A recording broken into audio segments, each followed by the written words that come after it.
It was very interesting listening to Michael Levin on the skim milk fallacy. I suppose one could summarize that skim milk view as you can never trust appearances, so therefore you have to be extremely careful whenever you look. Now, what I want to talk about today is a problem that confronted socialists beginning in the late 19th century.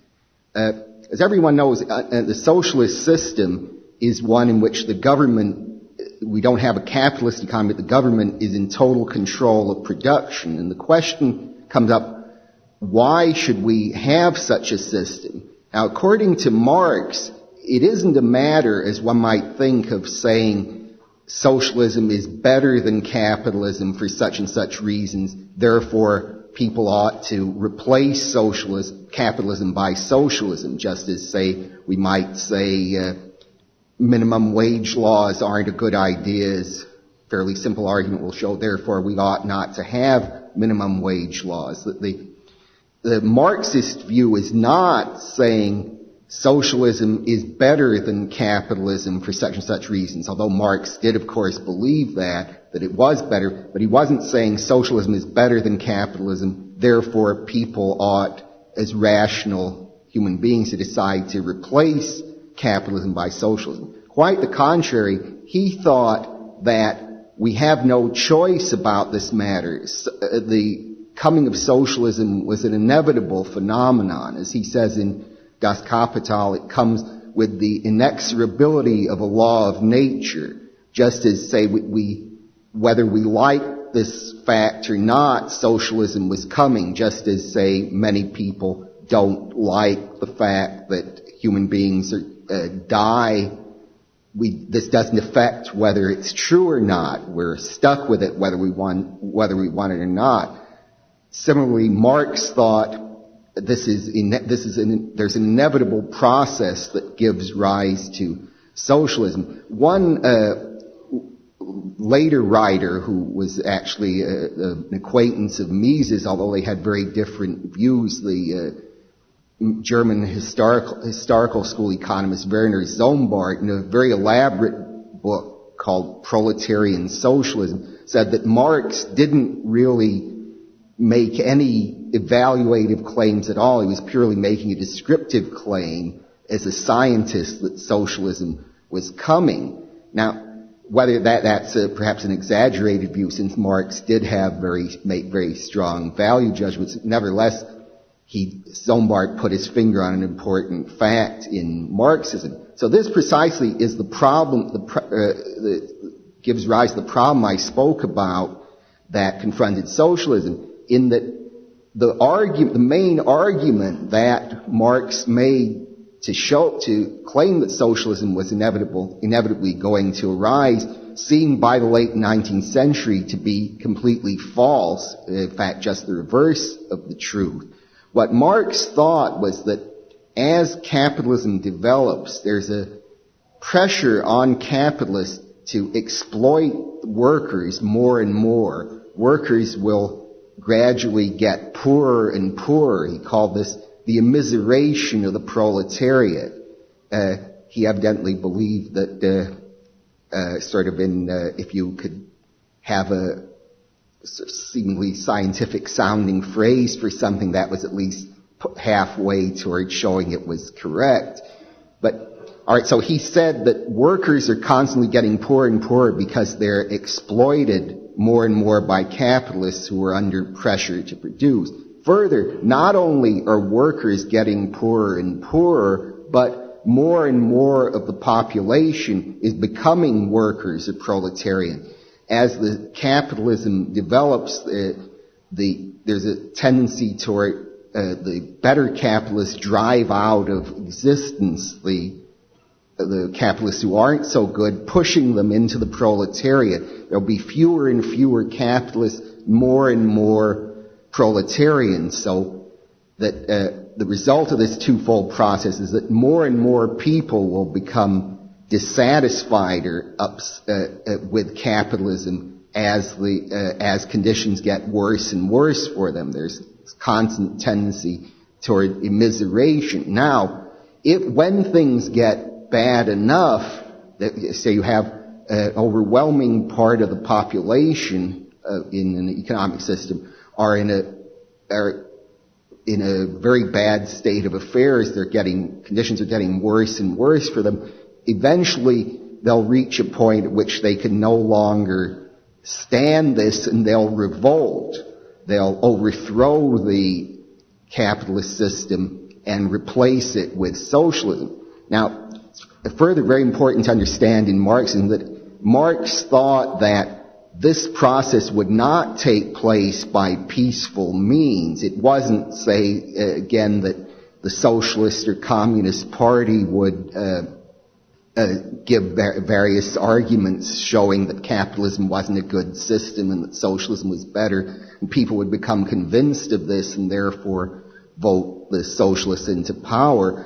On the contrary, it was that conditions would become so bad that people would overthrow the capitalist system violently, replacing it with a new system. And Marx, in his 1874 comment on the program of the Social Democratic Party, which is called Critique of the Gotha Program, explicitly criticizes these social democrats, whom I'll be coming to momentarily, for not recognizing the imperative need of violent revolution. He says, when the system, it isn't a matter of modifying or replacing the system, it's a matter of totally overthrowing it. He calls for what he terms the dictatorship of the proletariat. Now, what does he mean by dictatorship?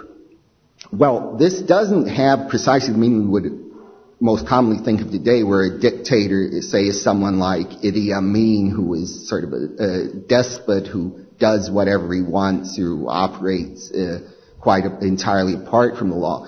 On the contrary, in the 19th century usage of dictatorship, which Marx was employing here, he took the terms taken from Roman history and law, where it means a temporary delegation of emergency powers to someone. And during this period of emergency, the dictator can suspend all the normal laws in order to cope with the exigencies of the situation. So what Marx is saying is that the whole proletarian class will assume these temporary powers, dictatorship, and then violently suppress the capitalists and anyone who resists. Marx was not at all squeamish about the use of violence. For example, in his comments on the Paris Commune in 1870, he refers to the fact that the communards in Paris had murdered the Archbishop of Paris, and he dismisses this. He says, well, this is just no more significance of the fact that if you have a large crowd watching the parade, certain people will probably be crushed in the crowd. And he said, just as we don't think very much of that, so we shouldn't take these atrocities very seriously. So that is sort of a preliminary prelude. Is Marxism then involves the belief in its classical form that capitalism will inevitably be replaced by socialism, because people will get, the majority of the population, the great majority, will get more and more dissatisfied till they reach the point of desperation, and that this overthrow will take place in violent terms. Now, the problem posed for socialists by Marx's view, problem that faced them toward the end of the 19th century, was that it wasn't at all the case that workers in the advanced capitalist countries like Britain and France, Germany, and the United States were getting poorer and poorer. On the contrary, they were doing much better than ever before. That things, although there were some exceptions in various years, and there were depressions at various times, such as in 1873 and other years, in general, conditions were getting better for the workers. There was one writer I want to recommend, who's late 19th, early 20th century writer, W.H. Mallock, who wrote a number of books on conditions of the workers, and he was perhaps the best one showing this problem with socialists, that it wasn't that things were getting worse and worse, they were getting better and better for the workers. Further, it wasn't at all the case that more and more of the population was joining the proletariat, is not in absolute terms, but in relative terms. In fact, Zombart, in his this book I mentioned earlier on proletarian socialism, for him this was one of the main facts leading to his abandonment of his formerly Marxist beliefs. He said that in Germany the proletariat was only about 1/3 of the population, let alone the majority as Marx thought it would. So the problem then for the Marxists was that workers are supposed to be getting poorer and poorer, and there's supposed to be more of them, but in fact workers are getting better and better, and they don't constitute more of the population. So this, at least prima facie, seems to overthrow the Marxist claim that capitalism is inevitably doomed. Now, what were people who were socialists going to do about this, or how would they react to this? Now, at that time, in the late 19th century, the main socialist parties were called social democratic parties. The German party was the Social Democratic Party. It was an alliance mainly between Marxist socialists and followers of Ferdinand Lassalle, who had been a younger contemporary of Marx, who had somewhat different views. He had been killed in a duel, but his followers merged with those of the Marxists and formed the Social Democratic Party. Similarly, in England, there was a Social Democratic Federation founded by H.M. Hindeman. And then in Russia, there was also the party that later became the Communist Party, came out of what was called the Russian Social Democratic Labor Party. This split in 1903 in a conference at London into two wings, the Bolsheviks and Mensheviks. So all the parties, Social Democrat at that time didn't mean some sort of moderate or variety of socialist or some kind of liberal as it does today. Social Democrat was simply the term for socialist at that time. One perhaps trivia question comes up at this point. At the 1903 conference in London, Joseph Stalin was a delegate, and this was so you can very often trick people by asking, did Stalin ever visit England? And they'll say, oh no, he couldn't, he didn't leave Russia except for going to the Crimea, except in World War II, and they won't think of this, but he was in London in 1903. But as I say, that's just just a irrelevant digression of which characteristic of me.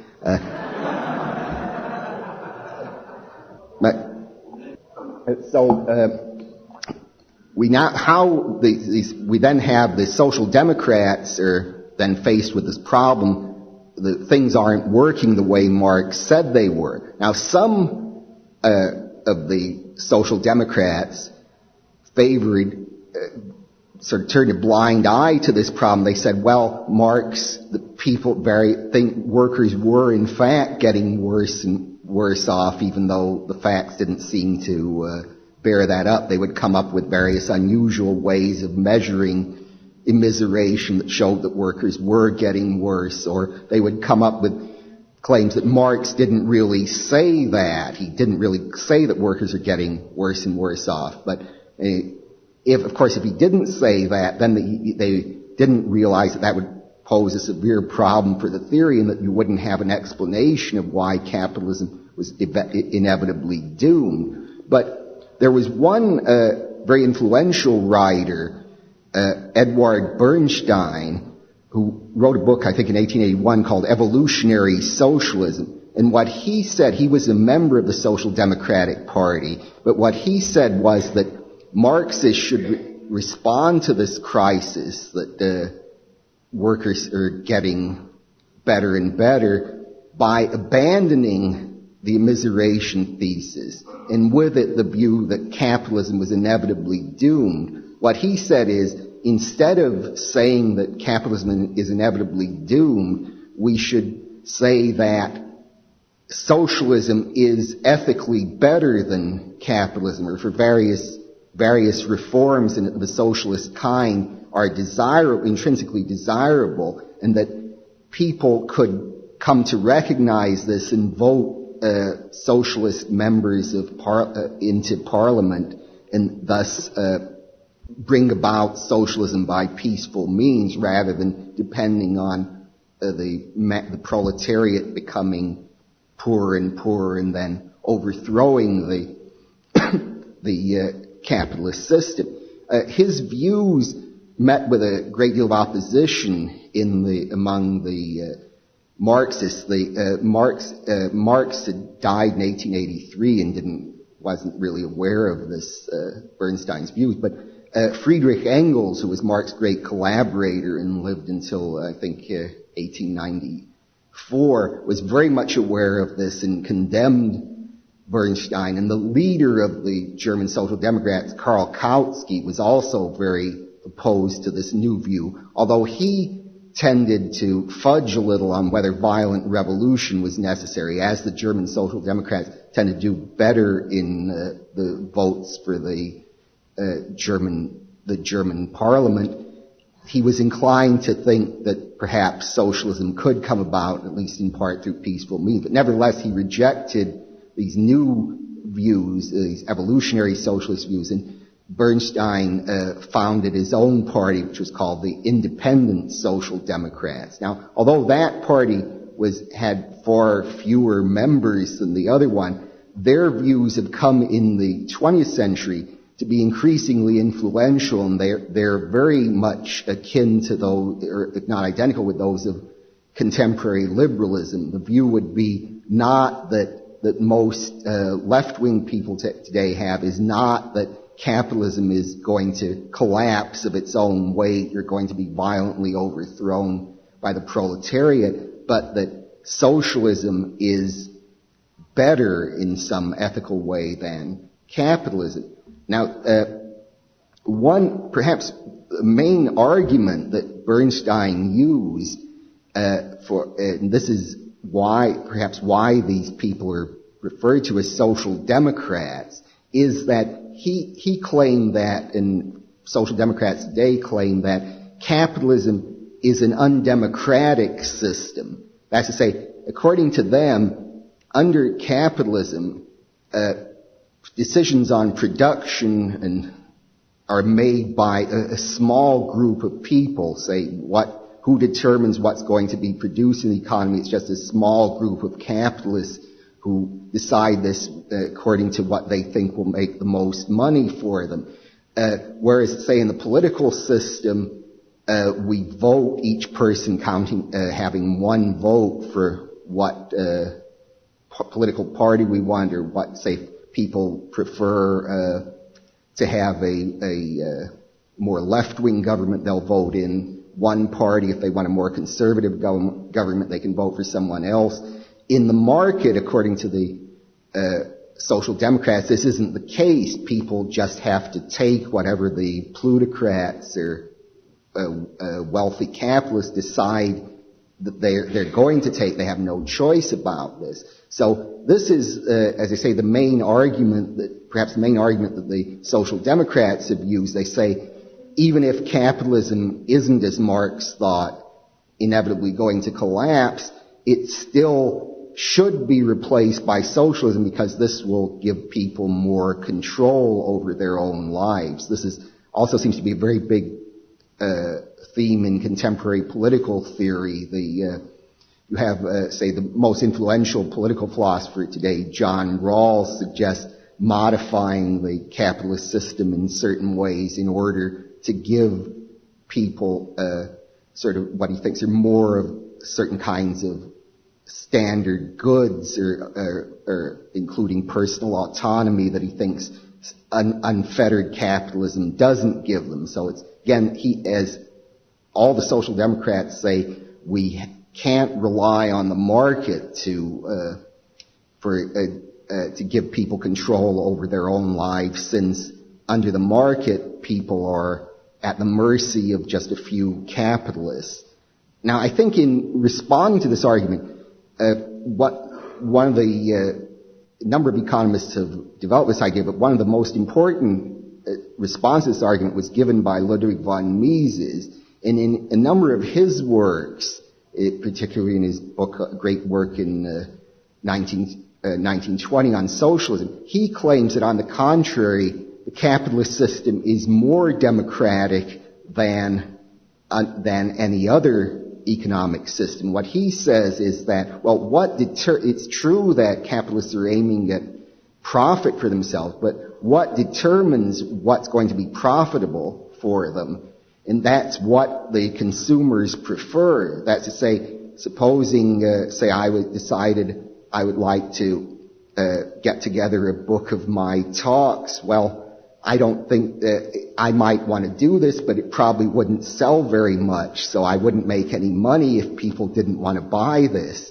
So what determines, according to Mises, what's produced is what consumers want. And then this, of course, applies at the first stage for consumers' goods, and then production goods are what in the Austrian tradition is called goods of a higher order, are produced by what the manufacturers of those goods think will, or what they think will best produce the consumer goods. So given the consumer preferences, we can get, by what's called imputation, the prices of all the other goods. So it's basically, according to Mises, it's consumer preferences in the market that determine everything. As he says, I think that the market is in the market, every dollar gives the right to vote. So in the market, in his response to this argument that the market is undemocratic, he says, no, on the contrary,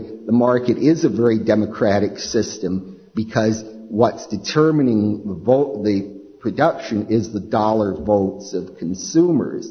And he claimed not only that it's democratic, but it's more democratic than the competing system, which would be under socialism, which is determination by the political system. In the political system, the people who are in the minority don't get what they want. Say if those who didn't vote for Clinton for president are just out of luck, the ones who voted for him presumably get what they want, but not the ones who didn't. There's a further problem that politicians are running on general platforms. If say you have particular issues you're interested in, you can't just say you're going to vote for one person because you have a position on a certain issue, and then you'll be guaranteed that if you're in the majority, you'll get what you want. For example,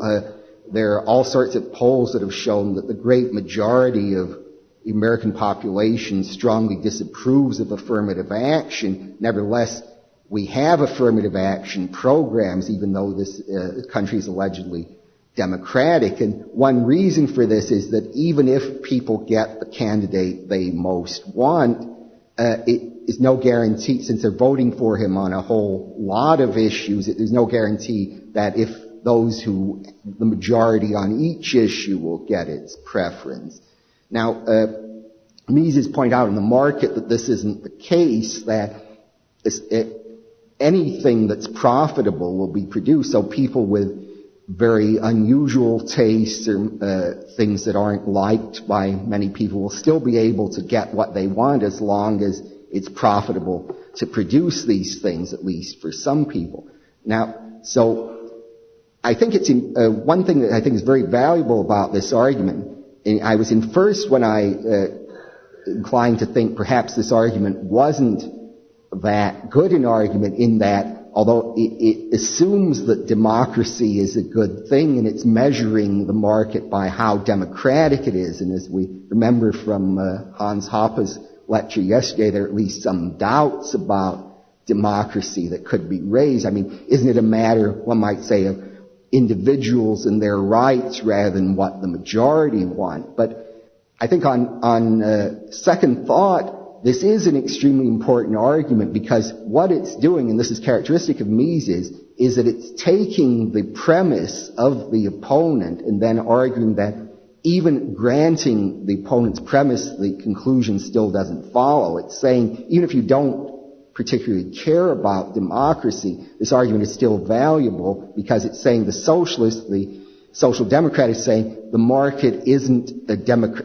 not a democratic system and it should be replaced by the socialist system, which is democratic. And Mises said, no, this isn't right. In fact, the market is much more democratic than the socialist system. So he's saying this argument isn't at all dependent on thinking democracy the greatest system or the some sort of imperative. It's just directly replying to the socialist claim. Now, this is often the best type of argument to use because the socialist there can't refuse to grant the premise since he himself has advanced it.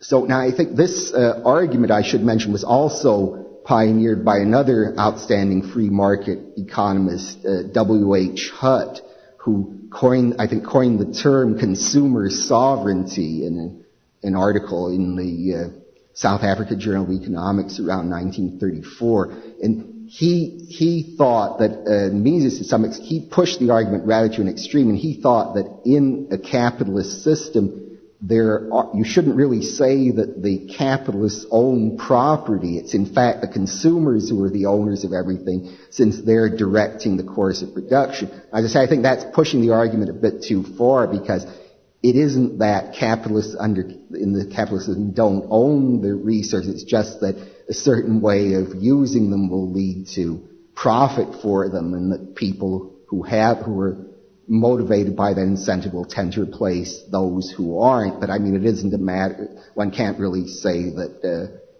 the capitalists don't own the resources in the capitalist system. But nevertheless, I think even though it is an exaggeration, it's a useful way of looking at things just so we can see what's wrong, the fallacy of the Marxist view. So in conclusion, I think what the social democrats really failed to meet the challenge posed by the collapse of Marxism. Marx had said that the decline of capitalism was inevitable and that it would be replaced by socialism. The socialists said, no, this is a matter, it isn't, they admitted the social democrats admitted that the collapse of capitalism wasn't inevitable, but they said that this is ethically desirable. They completely failed to show this, since in fact they didn't show that the capitalist system was undemocratic, but in fact even by their own criteria the capitalist system comes out much better.